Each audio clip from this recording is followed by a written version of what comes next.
السلام علیکم۔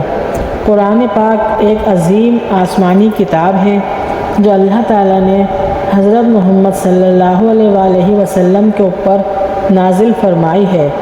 قرآن شریف کی اہمیت کا اندازہ اس بات سے ہوتا ہے کہ جب ہم نماز پڑھتے ہیں تو ہم اللہ تعالیٰ سے گفتگو کرتے ہیں، اور جب ہم قرآن پڑھتے ہیں تو اللہ تعالیٰ ہم سے گفتگو کرتے ہیں۔ سبحان اللہ، سبحان اللہ۔ اگر قرآن پڑھنے پر کوئی ثواب نہ بھی ہوتا تو بھی یہ بات ہی کافی تھی کہ یہ اللہ کا کلام ہے اور اس میں اللہ تعالیٰ ہم سے گفتگو کرتے ہیں۔ اور ہمارے پیارے نبی حضرت محمد صلی اللہ علیہ وآلہ وسلم نے اپنی پوری زندگی قرآن کے حساب سے گزار کر دکھائی۔ قرآن کے ایک ایک لفظ میں ہمارے لیے فائدہ ہی فائدہ ہے۔ زندگی میں جب بھی پریشانی آئے، بڑے سے بڑا مسئلہ ہو، زندگی سے مایوس ہو چکے ہوں، آزمائشوں میں گھرے ہوئے ہوں، مسئلے ختم ہی نہیں ہوتے، روزی میں برکت نہیں ہے، اولاد فرما بردار نہیں ہے، سسرال میں سکون نہیں ہے، لا علاج بیماری ہے، غرض یہ کہ جو بھی مسئلہ ہو سب کا حل اللہ تعالیٰ نے قرآن میں ہمیں بتا دیا۔ اب ہم قرآن پڑھتے ہی نہیں ہیں، جزدان میں پیک کر کر کے الماریوں کے اوپر رکھ دیتے ہیں، کبھی ہفتے میں یا مہینے میں یا رمضان کے رمضان پڑھتے ہیں، تو ہمیں کیسے معلوم ہوگا کہ قرآن کی برکتیں اور فائدے کیا ہیں، اور ہمیں ہمارے ہر مسئلے کا حل کیسے معلوم ہوگا؟ اب روز تلاوت کرنی شروع کریں، چاہے ایک صفحہ ہی کیوں نہ ہو، پھر آپ دیکھیں گے کتنی بدلتی ہے آپ کی زندگی۔ سب سے پہلے تو دل کو ایسا سکون نصیب ہوگا جو آپ کو پہلے کبھی نہیں ہوا، پھر آپ کے وقت میں جو برکت ہونی شروع ہوگی آپ خود محسوس کر سکتے ہیں۔ جب ہم سارا دن بزی رہتے ہیں، نماز اور قرآن کا ٹائم ہی نہیں ملتا، تو جب ہم نماز اور قرآن کے لیے وقت نکالتے ہیں تو ہمارے سارے کاموں کے لیے وقت خود بخود نکل آتا ہے۔ اور اللہ تعالیٰ قرآن میں فرماتے ہیں 4 چیزیں زندگی میں کبھی نہ چھوڑیں۔ نمبر 1، سبحانہ و تعالیٰ کا ذکر نہ چھوڑیں، ورنہ آپ اس سے محروم ہو جائیں گے کہ اللہ تعالیٰ آپ کو یاد رکھے۔ فاذکرونی اذکرکم، کیونکہ اللہ تعالیٰ سورہ بقرہ میں فرماتے ہیں تم میرا ذکر کرو میں تمہیں یاد رکھوں گا، سورہ بقرہ آیت نمبر 152۔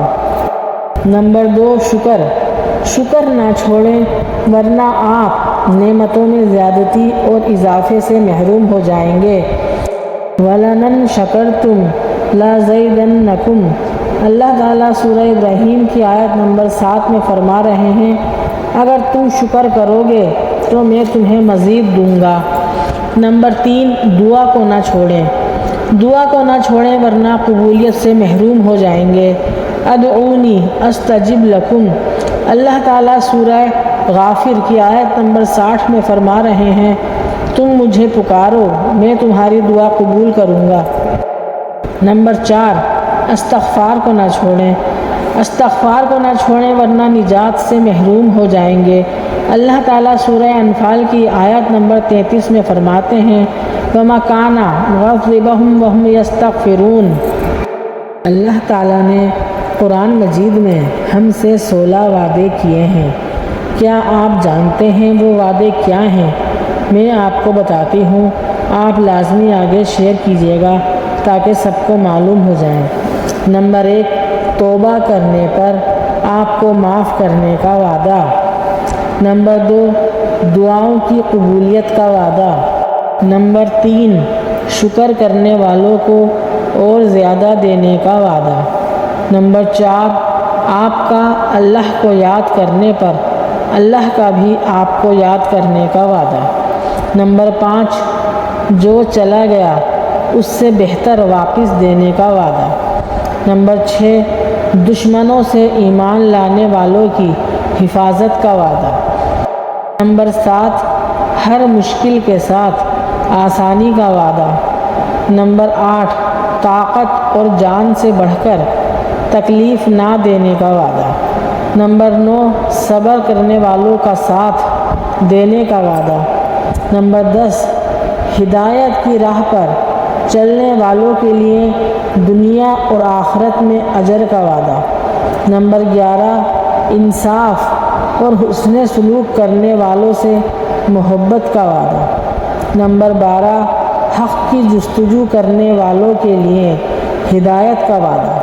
نمبر 13، توکل کرنے والوں کا کام سنوارنے کا وعدہ۔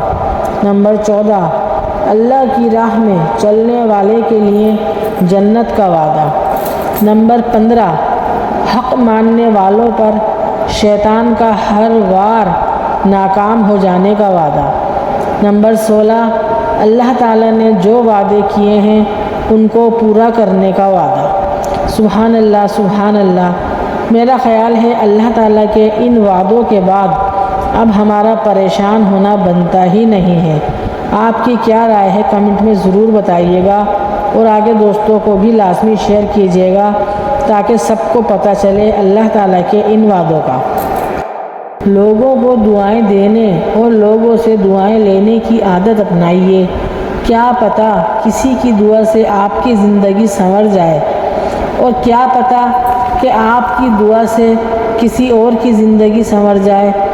دعا ایک شفاف آبشار کی طرح ہوتی ہے جو بہتے بہتے اللہ سے ملا ہی دیتی ہے۔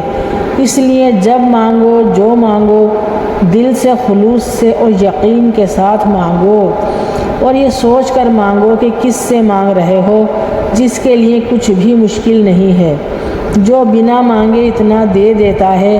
ہم جتنی بھی عبادت کرتے ہیں نا، دعا ان سب میں مغز کا درجہ رکھتی ہے۔ دعا اتنی ضروری ہے ہمارے لیے۔ اللہ تعالیٰ سے میری یہ دعا ہے کہ اللہ تعالیٰ آپ سب کی اور میری تمام دعائیں پوری کرے، آمین۔